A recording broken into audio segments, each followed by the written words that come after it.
Starting a new sci-fi universe requires a heavy investment. You are looking at 15 to 20 hours of reading time, learning new rules, and dedicating serious mental bandwidth. The problem is that the space opera market is flooded. It's hard to know if a book will actually match your specific reading preferences before you commit your time to it. To figure out where the CARRION Empire fits, we use this comparison matrix. It has 0 marks for hard physics, but shares deep factional politics with Dune.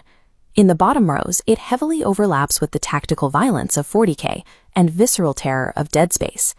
The narrative prioritizes high-speed momentum over scientific accuracy or slow-burn political maneuvering. This is a specific collision of tactical, grim-dark action and Lovecraftian survival horror. Today, we are going to break down the book's core mechanics to help you decide if that particular blend is exactly what you've been looking for. Because sci-fi covers such a massive range of styles, identifying these specific subgenre markers helps ensure your next 20-hour investment actually fits your library. This quadrant chart maps out the pacing and scientific realism of the wider sci-fi landscape.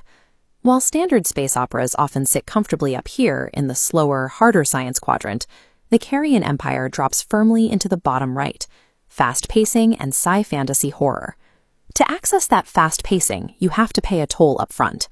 The opening chapters throw you into dense factional politics involving the rigid laws of the Church, the elite warriors of House Shark, and the vast bureaucracy of the Merchant League.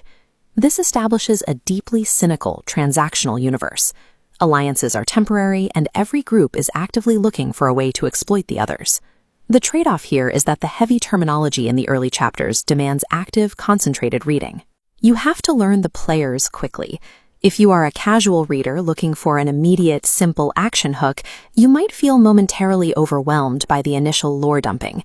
But learning the rigid rules of codex space directly contrasts with the lawlessness of Void Runners, the outlaws moving through the shadows between these massive empires. That dense world building is necessary. You have to pay attention up front to understand the weight and the stakes of the extreme violence that follows. Once the political stage is set, the book's primary narrative engine takes over: relentless tactical action.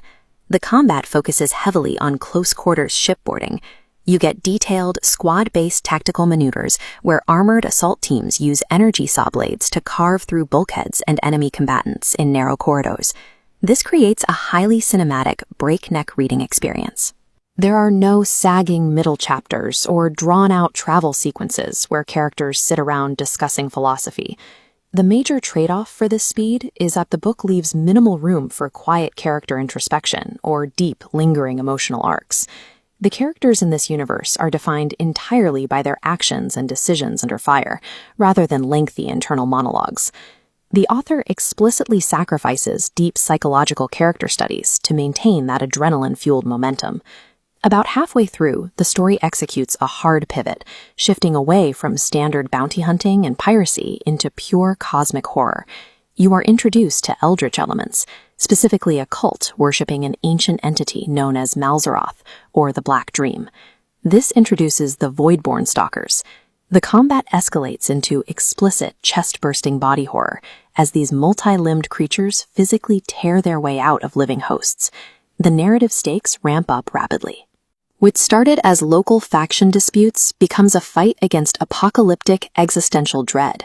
This creates a hard boundary. The explicit, uncompromising gore will repel readers who picked up the book hoping for a traditional, clean space adventure. This is a bleak, grimdark universe. It sits in direct opposition to optimistic stories where the heroes can save everyone. The horror elements aren't just set dressing. They transform the story from a hunt for a bounty into a struggle for survival against the inexplicable.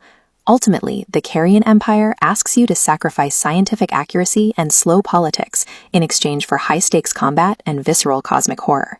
To see if that trade makes sense for you, let's check this scorecard to separate the target audience from those who should pass. You belong in the ideal crewmate column if you love the dark, heavy lore of Warhammer 40K, but want to invest your time in a brand new universe. You are also a great fit if you enjoy the tense, isolated aesthetic of survival horror media, like Event Horizon or Dead Space. And if you prefer a brutal, highly competent protagonist who solves problems with violence rather than agonizing over moral gray areas, this works for you. However, You should leave this one in the airlock if you demand hard, scientifically accurate physics, similar to The Martian or The Expanse. The final deal breaker is the tone. If you actively dislike heavy violence, visceral body horror, or purely grimdark settings, this book is not for you. Knowing your personal threshold for fast pacing and grimdark horror is the best way to protect your reading time.